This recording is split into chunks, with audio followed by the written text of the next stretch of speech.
Good morning, all. As we enter into the service, please note that those of you participating via Zoom have been muted by our host. For those in the sanctuary, now would be a good time to check your cell phones. Also, be advised that this service is being recorded and with the exception of joys and concerns, will be published online. Finally, if you wish, take a moment to arrange your own chalice at home.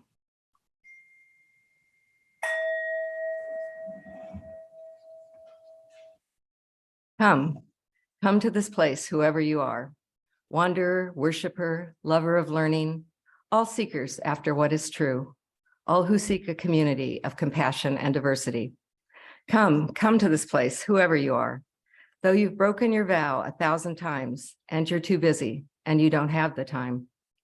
Come to this place, whoever you are, lovers of wisdom, lovers of humanity, lovers of beauty. Not a place of judging, but of thanksgiving. Not a place of certainty, but of searching. Come to this place, whoever you are. Come, yet again, come. Words by Daniel Budd. Marcia will light our chalice here in the sanctuary, and I invite you to light your own chalice and place it where it can be seen by all of us.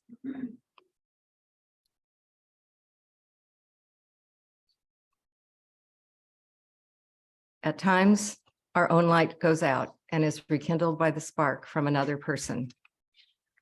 Each of us has cause to think with deep gratitude of those who have lit the flame within us and the community.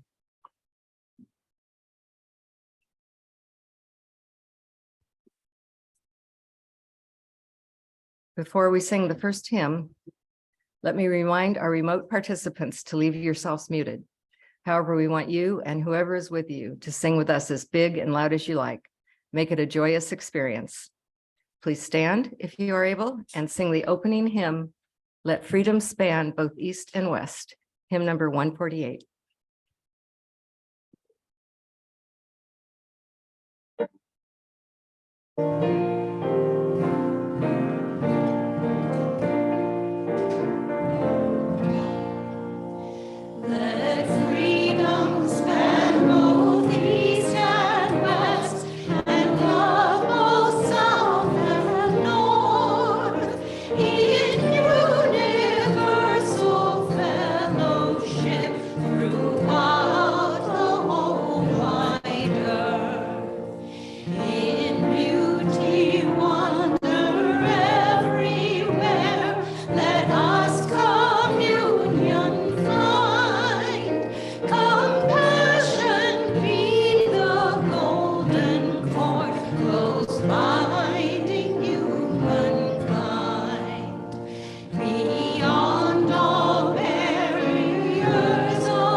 Good morning.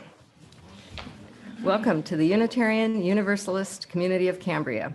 We are glad you have joined us this morning. Our UUCC sanctuary sits on land which the Salinan and Chumash indigenous peoples historically inhabited.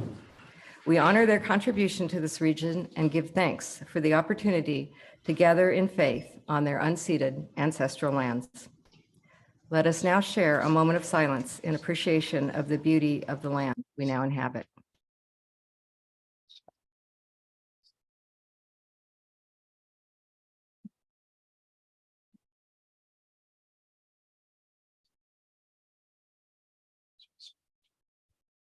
As Unitarian Universalists, we celebrate religious diversity and welcome all who journey in search of faith and spirituality. The UUCC is a lay-led congregation run by the democratic process. We invite speakers from different religious traditions and spiritual or scientific backgrounds to speak at our pulpit. We encourage presentations covering a variety of topics and areas of interest that connect with the UU 7 principles. Today's service centers around the 5th principle. We affirm and promote the right of conscience and the use of the democratic process within our congregations and in society at large. In our religious lives, the democratic process requires trust in the development of each individual conscience, a belief that such development is possible for each of us, as well as a commitment to cultivate our own conscience. We could call it a commitment to the value of each person. In the words of Theodore Parker, quote, "Democracy does not mean I am as good as you are, but you are as good as I am," unquote. My connection with the sacred is only as precious as my willingness to acknowledge the same connection in others. My name is Janet Cooper, and I am your worship associate this morning. I would like to extend a special welcome to anyone joining us for the first time. We're glad you joined us this morning. If you are not on the mailing list, please visit the UUCC website at uuccambria.org so that we can keep you informed about all of our activities. And please check out What's Happening, a weekly e-blast sent to all members and friends. This is a great way to keep up to date with our latest news. If you wish to see this or any of the past Zoom services, the recordings can be found on the UUCC website and on Facebook. The membership committee invites non-members to consider joining the UUCC. Please contact Diane DeMarco or a person on the board if you're interested. Thank you. And again, good morning and welcome to everyone. The affirmation is both a recognition of the nature of this community as well as a promise to which we aspire. Let us now recite the UUCC affirmation. Love is the spirit of this church, and service is its prayer. This is our great covenant, to dwell together in peace, to speak the truth in freedom, and to help one another. We set aside this time for any announcements that would be of interest to our UU community members and friends. Please keep your items short and to the point. If something needs more explanation, please call or email the person after the service. If you'd like to make an announcement, please raise your hand. When Diane and I call your name, please stand or unmute yourself, then speak. Dolores? No problem. So next Sunday is the congregational annual meeting. So be sure to attend, and it's right after service at 11:30. And if you haven't told Diane or me what you want to eat, do that. Send her an email or you'll be eating peanuts.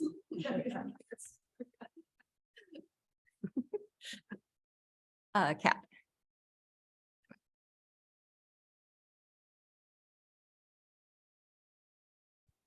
All right, this is the last announcement for the food drive. Thank you very much for contributing, all those that have. And if you're able, this Friday from 10:30 to 12, Rebecca will be here. You can visit with her and bring your food items, more information on the newsletter, but she'll be here from 10:30 to 12. You can also bring a check. Thank you so much.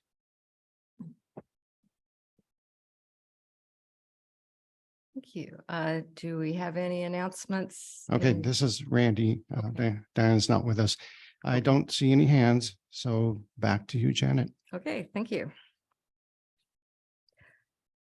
Next week, the Moving Toward Racial Justice group will present what we've learned about racial justice. Sharing together some of our personal and significant joys and concerns brings us closer as a faith community. We invite you to share the milestones that are deeply felt as part of your personal life. Express a gratitude or perhaps offer an acknowledgement. Right. Yeah, yes, for all those joys and concerns. Yes, yes, the collective flames of these candles embody all the joys and concerns which may have gone unspoken or unfortunately unheard today, but are also deeply felt in this community.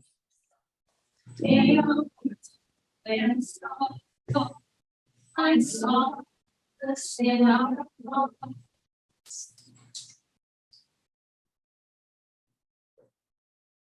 the first reading is 1 Peter chapter 3, verses 8 to 14 from the New Testament.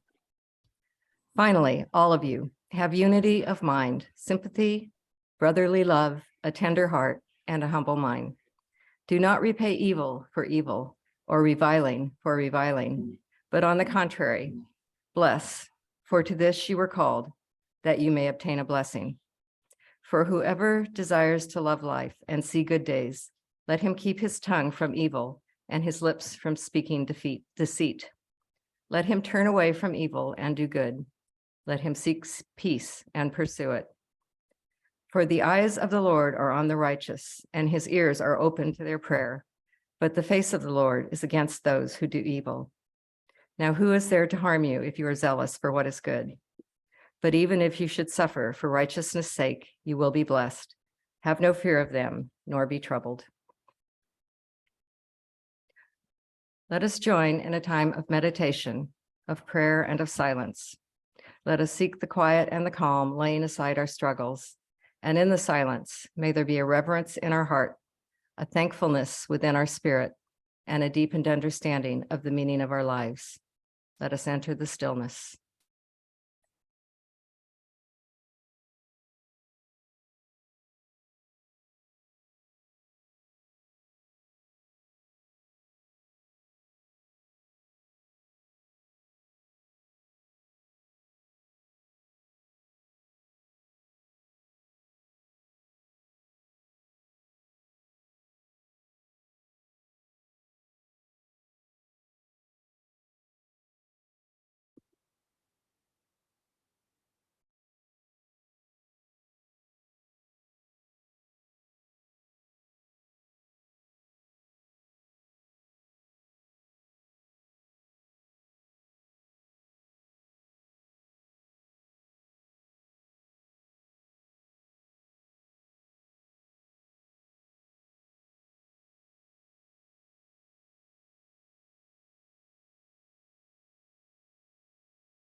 May we find the compassion and empathy we need to strengthen relationships. May we find ways to love each other well. May we not judge or condemn, but rather build a beloved community. The second reading are the lyrics from Unity, a song by Trevor Hall. Take me to the table where we all dine together, and pluck me from the crowd and return me to my sender. Whatever path you follow, push on till tomorrow. Love all, serve all, and create no sorrow. So many rivers, but they all reach the sea. They're telling me he's different, but I just don't believe it. Love is the glorious, and everyone shall reach it. Whoever seeks it, seen and unseen. Come one and all, come stand tall. And whatever your approaching dance or meditation, if you got love along, then you shall reach the station. You find a road, the supreme abode. In this city, all hearts shine like gold. Me and Jesus, Buddha, Moses, and Garanga all dance around, dancing on your thunder, drunk on the wine of love for thee. Well, tell me when I will be blessed to join the bliss of your company. Blissful company goes from sea to sea, from the depths of the valley to the mountain peaks. So many stories and so many fables of how the king sings, of how the wall wails. Jerusalem to the holy Himalayas, from Mount Zion to the hills of Jamaica. All land is holy, all land is sacred. All shall leave this world completely naked. Please stand if you are able and sing What's So Funny About Peace, Love, and Understanding by Nick Lowe.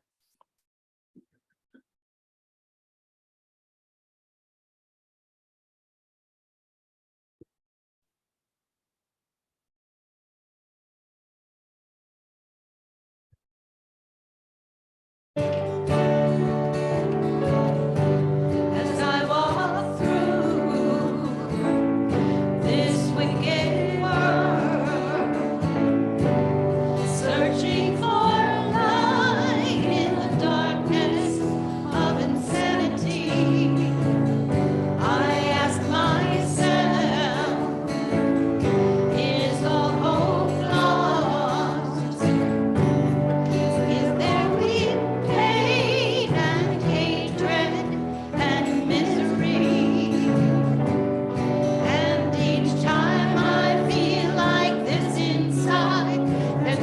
thing I wanna know.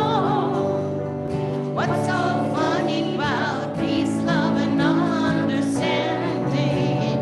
Oh, what's so funny about peace, love, and understanding? As I walk on through troubled times, my spirit gets so downhearted sometimes. So where are the strong and who are the trusted? And where is the harmony, sweet harmony? 'Cause each time I feel it slip away, just makes me wanna cry. What's so funny about peace, love, and understanding? Oh, what's so funny about peace, love, and understanding?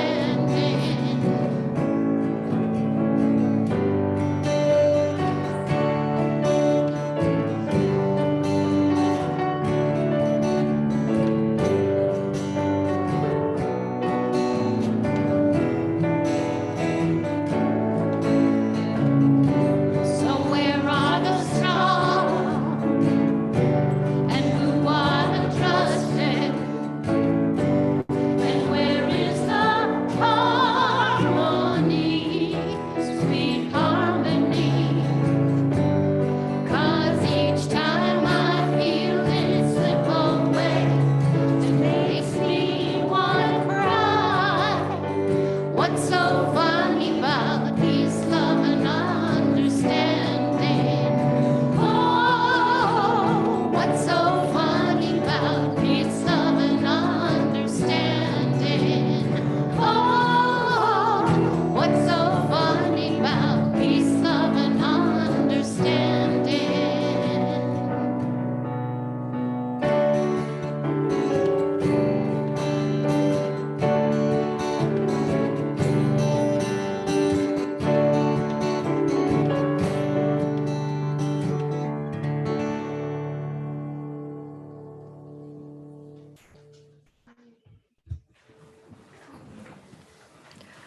Today's sermon is titled Enemies of Apathy, The Rise of Factionalism in Religion and Politics, to be delivered by Stephen Lloyd-Moffett.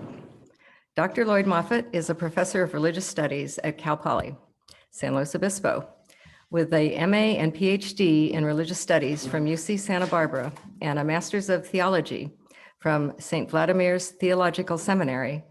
Dr. Lloyd-Moffett has spent his career enlightening his students and community about religions of the world. Outside of school, he loves to build interesting structures, tend to his vineyard, and make wine and beer. He recently published a book entitled Spirit of Wine and the Spirit of Winemakers. Ladies and gentlemen, it is my honor and privilege to bring you the esteemed Dr. Stephen Lloyd-Moffett.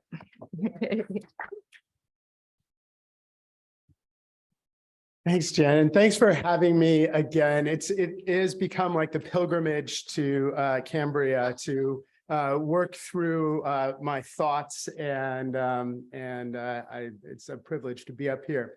I have to say that one of the blessings of my job is that I stay up with what students are thinking and their spiritual lives, and I have them always write a sort of short spiritual autobiography. Sometimes they're funny, like this one. One of my students said, I come from 4 generations of faithful Mormons, which is nice, except for he had the typo. So he wrote, I come from 4 generations of faithful morons. Which I think is so emblematic of America generally. But they are an interesting lot to read. And now I've got 16 years of students' stories. A couple of years ago, I began to see something slightly different, though. For the first time, I was reading a spiritual autobiography, and a student talked about how they found this bizarre tradition of an Indian guru who lived in Russia, when they were 13 on YouTube. And they began to spend all their time, they began to flunk out of high school because their whole life was dedicated to watching YouTube with this teacher. And it was a year and a half, the parents finally took this student to counseling because they're like, without knowing actually that he had been so involved in this group online. And it was the counselor had to tell the parents, and he actually stepped away from school for a little bit to recover. And I was like, man, who spends that much time on YouTube? But Gen Z spends 95% of Gen Z say they will never, the one technology they can't live without is YouTube. And what you see on YouTube is not, I mean, yes, there is, the Pope's message and others, but that's not what they're seeing. They're seeing quite a few really sort of extreme religious perspectives. And for the 13 to 18-year-olds, they can't really tell the difference. And so I began to think, what is this? What's happening now? Because now I've seen this like 3 or 4 times in the last couple of years where people in their spiritual autobiography tell me that they discovered something on YouTube and this sent them down the rabbit hole of their life. So I was thinking about that, but also I get a lot of discussion about just why we're so polarized with each other. I mean, it just seems like not only are we polarized, but we're angry with each other. It seems like part of America is inhabiting a totally different universe than another part of America. It used to be, men are from Mars and women for Venus, but we're all in the same universe. I think today, some people just seem so out there that sort of they're in a different universe. So how did we get there? How did we get to this polarization? And these two lines came together for me most recently. And so what I want to do is sort of show how some fundamental perspective of how society works has been shifting for me. And it helps me understand these two phenomena side by side. So let me try to explain this. So my degree is in comparative religion, but undergrad, I was an economics major. And I tend to think everything is about, I see it through the lens of competition. Right. So Buddhists versus Baptists, Chipotle versus Chick-fil-A, Biden versus Trump. It seems that choice is so integrated into our society. And at one point, I even sketched out a university that would be just, the only major would be choice studies, because it just seems like everything goes down to the choices that we make. Right. And it seems to me that most of society buys into this. Everybody seems to be trying to shape the choices that we make. Rhetoric and teaching are about influencing choices. There's a marketplace of competing goods, but there's also a spiritual marketplace, a marketplace of ideas. Candidates are fighting with each other for our vote. Evolution would even suggest that there's competing genes with each other. Life has always seemed to be about competition and making choices. But more recently, I've begun to doubt this framework. The reality is that while we may have many choices available to us at any given time, and we can look back on certain important decisions that we make, most of the time, we actually default to the same set of choices again and again. If I were to ask you, my guess is most of you have been using the same dishwashing detergent for 20 years. Most of you go to the same handful of restaurants again and again. Polls show that people's religious views are pretty set by the age of 25. And if you identify as Democrat or Republican, the candidates from the opposing party really don't have a lot of choice. We talk about independent voters, but they're really just low information or low attention voters. You probably sleep on the same side of the bed for the last 20 years. You probably had the same set of breakfasts for the last 20 years. You've either loved or hated rom-coms for most of your life. So I'm hesitant to put a number on it, but I think 99% of our choices are actually made already. We really don't make as many choices as we think. And so why is there $250 billion in advertising if true choices are so rare in people's life? Well, here's what I've come to realize is that there's not so much competition between products, ideas, religions, or candidates. It's largely between doing nothing and making a choice. The fight against apathy has become the defining battle of our era. And it seems like every part of our society has come to this conclusion. In religion, the vast majority of effort today is not spent on knocking on doors or handing out pamphlets at farmers markets. On the one hand, it rarely works. But when I talk to pastors and rabbis and imams, what they are not worried about is they're not worried about dramatic conversions, but that you'll just stop attending and slowly stop being involved. That's why there's so much pressure from religious leadership to get involved, volunteer at your parish ministry, get involved in the parish council, join a small group, because getting involved means that you'll stay engaged. The greatest fear is not from switching religions, but that your involvement declines. And so the competition for religion is not you suddenly become Buddhist or you suddenly become Jewish or something, but it's morning NFL games, sleeping in, running errands, right? How do you keep people engaged in religion is what people are talking about. Same thing driving political campaigns. You know, when you look at campaigns, what they've come to realize, it's not really about candidate versus candidate as if there's a choice. The key to winning campaigns is getting your voters to the polls. It is engagement with your voters. There's very, very few really undecided voters. And the reality is the key to winning is getting those sort of leaners on your side to actually show up at the polls. This is also the business world. Yes, there's still Coke versus Pepsi, you know, but if we go back to Coke versus Pepsi challenge, almost nobody switched, right? Nobody was suddenly like, oh, Pepsi's great. We don't change products very often. And so much of the advertising is about trying to get you to use your product more. If you've seen these ads, you know, you wash your dishes every night. Why? So you use more of it. I mean, there's so much of this. And that's why clothing companies really are for fashion trends. Because there's more fashion trends, the more likely you need to update your wardrobe and buy it. If you're wearing the same clothes for 20 years, they don't have a market. The reality is most companies have learned the most effective way is to get people to use your product more rather than to try to get people to change products. So in every realm of our life, there's a huge battle for our attention. And the scarcest natural resource today is our focus, time, and attention.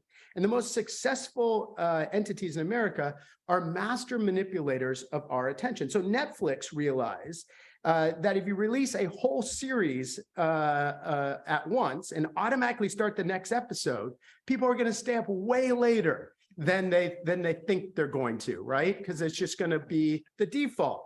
Bars have realized if you have cheap drinks early in the evening, then people stay and order food and buy the more expensive drinks later in the evening. Stores like Costco and IKEA have realized if you put the entrance in one place and the exit at the other place, and you make customers walk through whole aisles of things, they get tempted by things. Churches realize that if you don't just have Sundays, but you have potlucks and you have all these things afterwards, people stay all day. And everything has to be a once in a lifetime opportunity. The most important thing you'll ever do, put it in all caps because it's so important to get your attention. See, almost every facet of life is engaged in a pitched battle for our attention. Now, the battle for attention is, on the one hand, one of the oldest games in the book. You know, ancient Greeks talked all the time about how certain philosophical schools like the Cynics would do stunts so that people would listen to them, because otherwise, just another philosopher on the corner, right? In ancient Greece, they talk about politicians doing these outrageous things to try to get people to listen to them because nobody was paying attention to them in ancient Greece. And so, you know, if you look at it, the basic levers to get people to pay attention have always been the carrot and the stick. My field of religion has long had the power of the stick. If you fear, guilt, and shame people, these have been motivations to stay involved. Come to our church or you'll spend eternity in hell. What would the rabbi think if you skipped Yom Kippur? You bring shame to the family name if you do so-and-so. rather than going to the temple. For many, many generations, these were the motivators that got people to pay attention to religion. By contrast, modern advertising are masters of the carrot. Your life is going to be sexier, happier, and altogether better if you buy whatever product they're selling. Have a Coke and a smile, buy a Happy Meal, Disneyland, where dreams come true. All these messages come down to the same. The quality of your life depends upon you buying our product. But what I've come to realize more recently is the greatest advancement in modern times has been in the science of attention manipulation. Because as our competition for time has and attention increased, so the means to manipulate it has gotten better. So think about this. 200 years ago, the 9 o'clock hour was pretty simple in most people's homes. There was a book to read, maybe a story to tell around the fire. If you're in the city, maybe there was something you could do, but not much went on. But think about the 9 o'clock hour now in slow. There's literally hundreds of channels of TV, hundreds of newspapers, magazines. You can drive to do errands because stores are open at 9 o'clock. Theaters are there, sports arenas there, bars, late night Taco Bell. Plus, you can text, Zoom, or call your friends and family from around the whole world. You can sit in a hot tub or a sauna. You can still read a book or sit around a fire. I mean, there's just so many more options for modern humans at the 9 o'clock hour. And so the competition for our attention has increased exponentially. And so every group vying for our attention has had to try to get better. Yet social media have been the masters of the art of attention manipulation. They have advanced the science of getting our attention. In our battle for attention, these companies hold the weapons of mass distraction. And if we go back to the late 2000s, this is really a critical time because you have tech companies like Facebook, YouTube, soon to be joined by Instagram, Twitter, and TikTok, who were working on the same business model that most media had landed on. That is, offer your product for free or close to free and make money on advertisements. Now, the new media like YouTube and Facebook and the old media such as Fox News, CNN, New York Times are all trying to offer advertisers the most eyes looking at their ads. All the companies that influence us, they don't exist to educate us. They don't exist to promote civil discourse. They're not here to push democracy. They exist to make money for investors by luring our unsuspecting eyes to their advertisement. Remember the old adage that if you're not paying for the product, you are the product. For almost all things online, we don't pay for it. And so what Facebook, YouTube, Twitter, TikTok do is sell us to advertisers. Their primary mode of existing is selling our attention to the highest bidder. So all these companies had to figure out how to be most engaging. I mean, look at the percentage of revenue that comes from advertising for Facebook, TikTok, Google, search YouTube, and Twitter. I mean, they are in the advertising distribution business. That is what they do, right? And so what they're trying to do is to get engagement. So this is different ways of engaging, but what they're selling is our attention online.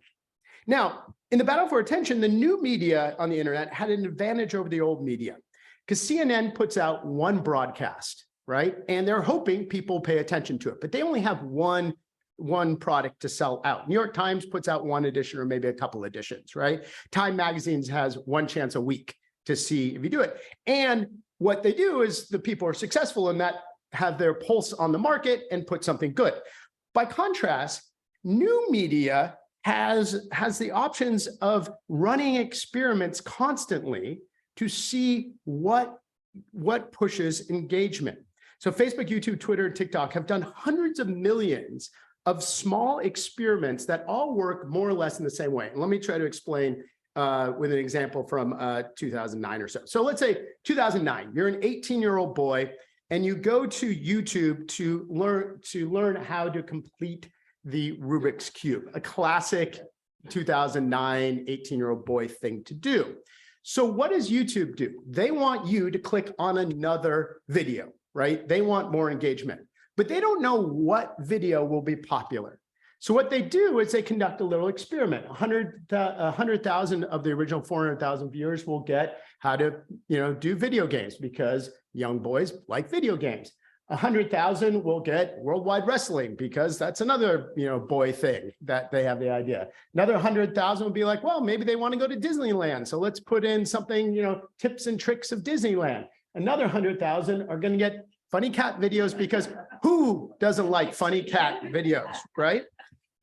So they run this little experiment, and then the algorithms pay attention to what was actually clicked.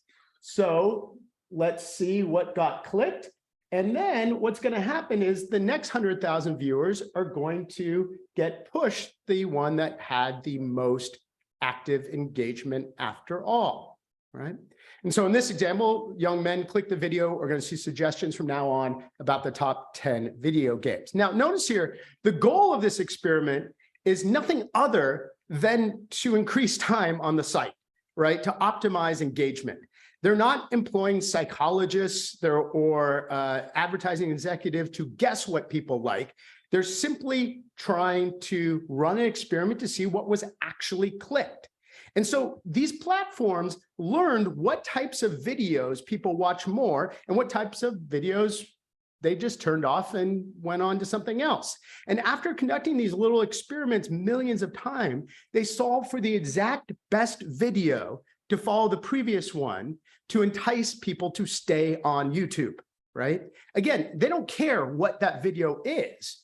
They are just trying to get you to keep clicking, right? In fact, the founder of Netflix said, we are at a war with sleep, right?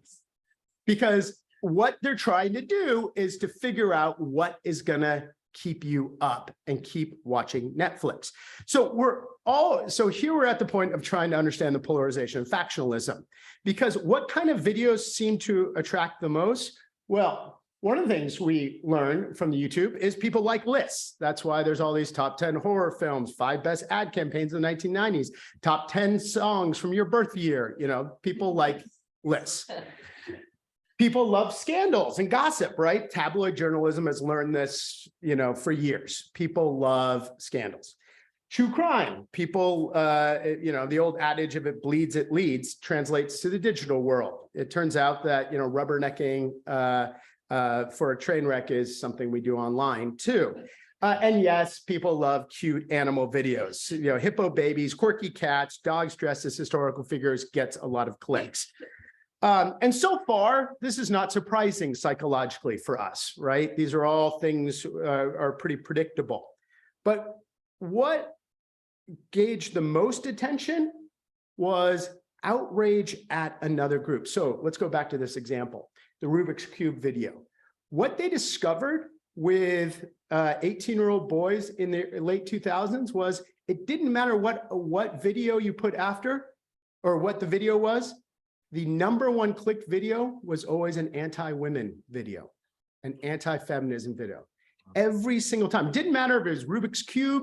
It didn't matter if it was video games. Every single time, the video that won that little experiment was the lies of modern of feminism, why women hate gamers, stupid thing women gamers do, women can't ride bikes, biggest women crashing videos.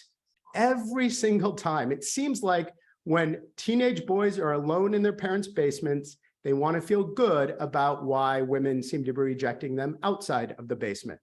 They clicked on videos that demonized women. Women were the out group to teenage gamer boys.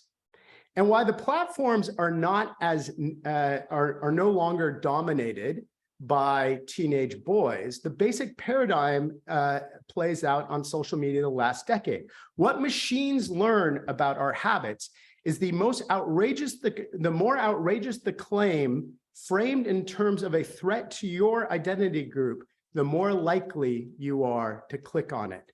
Some psychologists call this outgroup animosity. So Islamic terrorists are planning to kill Americans. Immigrant children are sneaking through the borders and into your small town. Liberal teachers erase history. Evangelical Christians want to replace the Constitution with the Bible and persecute atheists. Sharia law is influencing America. White supremacists are on the rise and aiming for your biracial children. Government mandated vaccines are poisoning your children. Seniors are going to face death boards to regulate healthcare.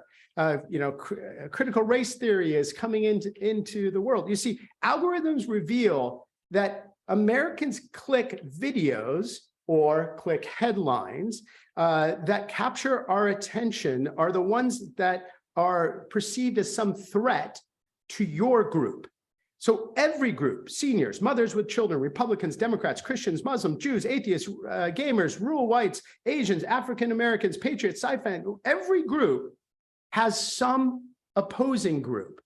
And what the algorithms show is you click videos demonizing your opposing group. Algorithms learns that we pay attention when any group you identify with are revealed to be the target of some sinister plan. Demonize another and people engage. If it's enraging, it's engaging online. Now, evolutionary biologists aren't surprised by this. There's a strong genetic advantage to groups who are keen observers of a mortal threat on the outside. And so there may be something that we're sort of pre-programmed to detect for threats to our group. But it's led to Americans being fed a steady diet online of moral outrage of people who are different than us. Scare people and they'll keep their eyes on something long enough to digest another commercial. Enrage people and they'll spend time watching 2 or 3 commercials. Stoke moral outrage and you can sneak a dozen ads in between. The goal is to increase the number of minutes that people are staring at media, make you an addict if you can, and thus multiply the number of ads you can sell and the money you take in. Again, the algorithms didn't care what the videos were. All they're trying to do is to keep you online. And this outgroup animosity seems to have been the key to gauging, creating engagement. Now, this has become worse over the past 5 years. By the way, also, I'd say, this is something that Trump learned in all his years of being on The Apprentice. It didn't matter if what he said was right on The Apprentice. You just say something outrageous and people keep watching, right? And that's how our psychology tends to work. The last 5 years has been worse because more of our life is online. Our window into reality is shaped more by Facebook, YouTube, and Instagram, and Twitter than it has been. We went in the last 5 years from engaging with 90 minutes of social media per day on average to 150 minutes per day on social media. That's about 15% of our day is spent on social media. Of course, this trend was accelerated by COVID when we literally couldn't walk with our neighbors. But remember, all this engagement online, they're not here to educate us or to inform us or make us good citizens. They're there to sell advertising. There's our average time on social media. Second of all, with more of our life online, they know more about us because we now buy our movie tickets online. We put in Google Maps where we go, so they know where we shop. They know what shows we watch, to whom we donate, and so much more. And so what social media groups have figured out is there's not just 2 Americas, red and blue, but there's 2,000 or more subgroups, because there's a group to which you belong, and each one of those subgroups has an opposing group, right? So ever more powerful computers running ever sophisticated engagement experience know exactly what headlines will be clicked for the pickleball playing, Apple phone buying, parents of adult kids with no jobs, centrist Democrats who had been Republican rom-com watchers. There is something there. Do you want to supercharge that group? Put a headline that says Texan communities ban pickleball, says it emasculates men. Just watch the number of clicks with a headline like that, right? And so we have become so segmented and the reason why they're segmenting us is to sell us advertising, and the way to keep that engagement is to find the opposing group and say something horrific about them. Third of all, I think we've become desensitized to outrage and hyperbole. I mean, media's face a basic environment of similar to people going deaf. If you start going deaf, you turn up the music, you turn up everything to hear it better, but that increases your deafness. And so you turn it up more and you're in this spiral. Well, I think something like that is happening with this battle for our attention. I mean, 6 years ago, if Donald Trump said something about immigrants that's outrageous, everyone, all of us clicked. We're like, oh my God, I can't believe somebody would say that. You click. Now it's like, really, again, like, is it even worth clicking on anything he says now? Like, we've desensitized ourselves. So how do you get attention? You have to stoke it up one more level. You have to say something more outrageous to break through the noise. And so I think there's this sort of polarization outrage spiral that we're in, where we're increasingly being segmented into little tiny groups that have opposing groups. They know that the algorithms show that outrage stokes engagement, and yet we're desensitized to the normal levels of outrage. So we've got to make it worse and worse. Right? And what's happening is everybody seems to be learning the lessons of social media.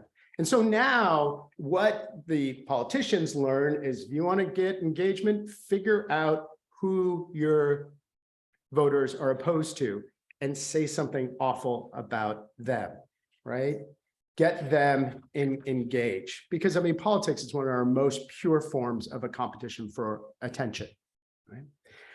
So, and so all of these areas, whether it's businesses, religion, politics, have learned that the way to break through the noise is to stoke moral outrage at another. So over the past decade, let me just bring this together here. We live in a world where our most precious commodity is our time and our attention. Religious institutions, political institutions, consumer brands, media, they're all fighting for our limited bandwidth. And the great social media experiments of the last decade and a half revealed that the most effective way to break through the noise is to expose your group to some existential threat of a group you identify with. So the degree of polarization and rage in our society is testament to just how effective the strategy is. That is, they know how to keep us involved. So what can we do? Well, I'm not going to be naive enough to think that we should just delete social media altogether and change our media habits. I don't think Elon Musk and Mark Zuckerberg are going to discover a heart and make their companies nonprofits, creating good. So I love that, but I don't think it's going to be. But I think what we do need to do is just become more aware. That is, aware that our window into the world is not being shaped by people who are there to educate us or prepare us to be good citizens, but they're trying to capture our attention as best they can. We need to be aware that our window in reality is filtered through these machine algorithms that have learned that division leads to dollars and polarization leads to profits. So when we see headlines or stories, we need to remind ourselves that they're engaged primarily in a ploy to get us to not take a walk, to talk to a friend, or read a book. We need to be aware of the goals of the people feeding us the information. And I think as much as possible, we need to get out of those filtered realities and return to actual reality, where we can learn from people from across the aisle who may algorithmically seem to be opposed to us.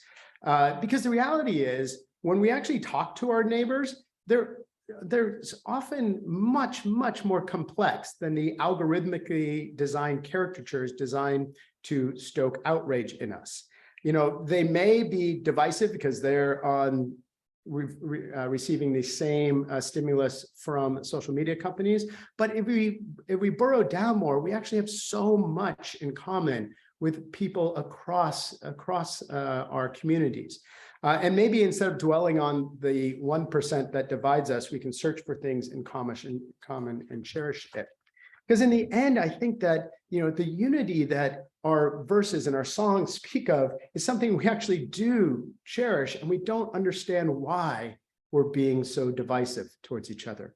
So what I hope for is, in the end, that when I read the spiritual autobiographies of my future students, it won't be that they are lured into some extreme religious viewpoint from some guru in Guam, but instead that they started talking to somebody at a coffee shop or at the grocery store.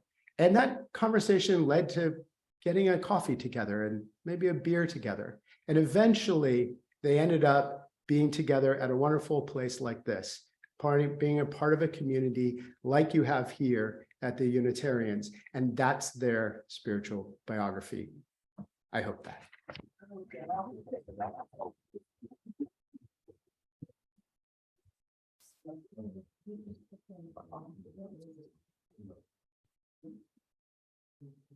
Wow.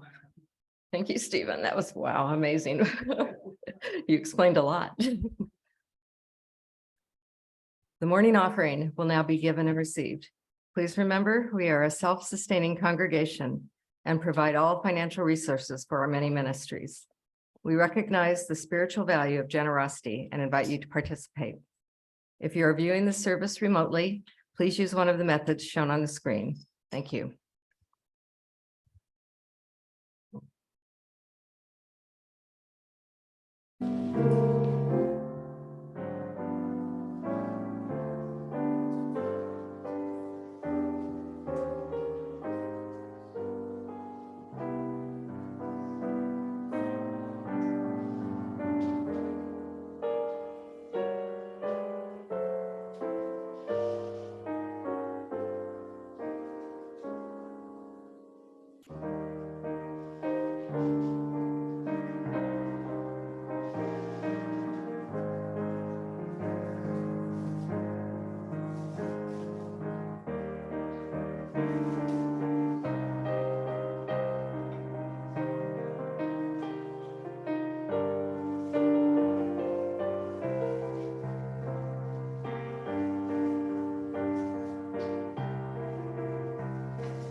Gifts given and received for the work of this community.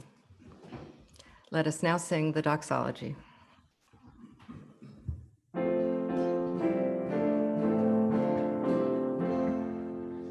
From all that dwell below the skies, let faith and hope with love arise. Let beauty, truth, and good be sung through every land by every tongue.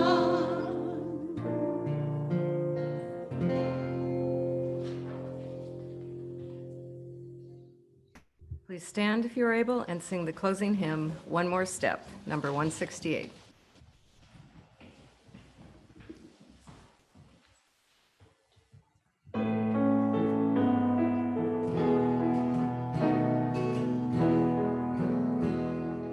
One more step, we will take one more step till there is peace for us, and everyone will take one more step. One more word, we will say one more word, till every word is heard by everyone. We'll say one more word. One more prayer, we will say one more prayer, till every prayer is shared by everyone. We'll say one more prayer. One more song, we will sing one more song, till every song is sung by everyone. We'll sing one more song.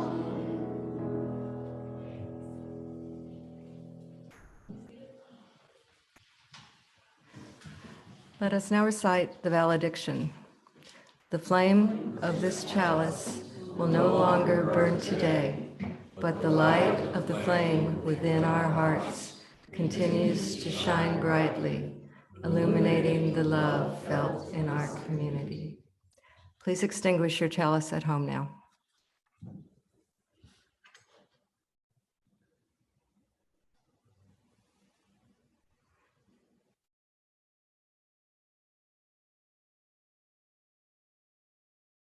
After the benediction, we encourage you to stay for questions and comments. Stephen will be calling on you. And just one quick note, I brought in some appetizers, vegan appetizers that Annie made. So after the service, please feel free to help yourself. Okay, Stephen. You don't rise up anymore. No more circles. Do we? Okay. I didn't. Okay. Okay. Reach. Oh, okay. We're back.